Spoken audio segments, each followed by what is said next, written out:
আসসালামু আলাইকুম প্রিয় দেশবাসী। অনেকেই চরমনাই পীর সাহেবের ছোট ভাই, ইসলামী আন্দোলন বাংলাদেশের নায়েবে আমির মুফতি সৈয়দ মোহাম্মদ ফয়জুল করিমকে নিয়ে অনেক সময় প্রশ্ন তোলেন। ফয়জুল করিমকে বরিশাল সিটি কর্পোরেশন নির্বাচনের সময় তার উপরে যে আঘাত করা হয়েছিল সেটিকে বিএনপিপন্থীরা, বিএনপির কর্মী সমর্থক নেতারা তুচ্ছ তাচ্ছিল্যভাবে উপস্থাপন করেন। রাজনীতিতে মতপার্থক্য থাকবে, তাই বলে একজন ইসলামিক লিডারকে প্রতিপন্ন করা এটা কোনো মানুষের কাজ হতে পারে না। 1971 সালে মহান মুক্তিযুদ্ধের সময় বিএনপির চেয়ারপারসন বেগম খালেদা জিয়াকে বন্দি করে রাখেছিল পাকিস্তান হায়না বাহিনীরা।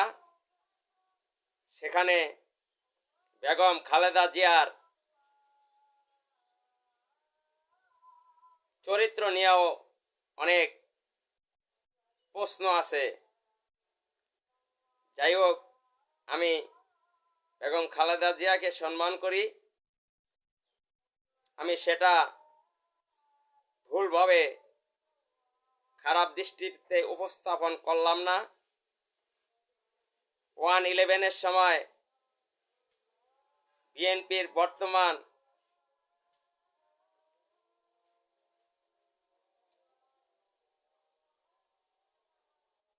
তারেক রহমানকে যৌথ বাহিনী তুলে নিয়ে তার মেরুদণ্ডের হাড়গোড় পাঁজর ভেঙে দিয়েছিল। বিএনপির জয়নাল আবেদিন ফারুককে সংসদ ভবনের সামনে মানিক মিয়া এভিনিউতে টেনে হেঁচড়ে তার জামা কাপড় ছিঁড়ে ফেলেছিল, তার প্যান্ট খুলে ফেলেছিল, সেটা কিন্তু আমরা দেখেছি। আওয়ামী লীগের মতিয়া চৌধুরীকে পুলিশ পিটিয়ে তার কাপড় চোপড় খুলে ফেলেছিল রাজপথে, সেটাও কিন্তু আমরা দেখেছি। মরহুম জনাব সাদেক হোসেন খোকাকে পুলিশ পিটিয়ে মাথা ফাটিয়ে দিয়েছিল, সেগুলো আমরা দেখেছি। কিন্তু আমরা সেগুলো নিন্দা এবং প্রতিবাদ জানিয়ে আসছিলাম এবং সেগুলো আমরা সমর্থন করি না। কিন্তু বিএনপির বেয়াদব শৃঙ্খলগুলো অনেক সময় শায়েকের চরমনাইকে নিয়ে বাজেভাবে তাকে উপস্থাপন করেন, তার নিন্দা এবং প্রতিবাদ আমরা জানাই। রাজনীতি করতে গেলে অনেক সময় আক্রমণের শিকার হতে হয়, রক্তাক্ত হতে হয়, এটা হতেই পারে। তাই বলে আপনার দলের স্বার্থে বিরোধী দলের উপরে আপনি একজন জাতীয় নেতাকে চরিত্রহরণ করবেন, সেটা কোনো রাজনৈতিক শিষ্টাচার হতে পারে না। বেগম খালেদা জিয়াকে মহান মুক্তিযুদ্ধের সময় যেভাবে প্রতিপন্ন করা হয়েছিল, সেটা হয়েছিলেন তিনি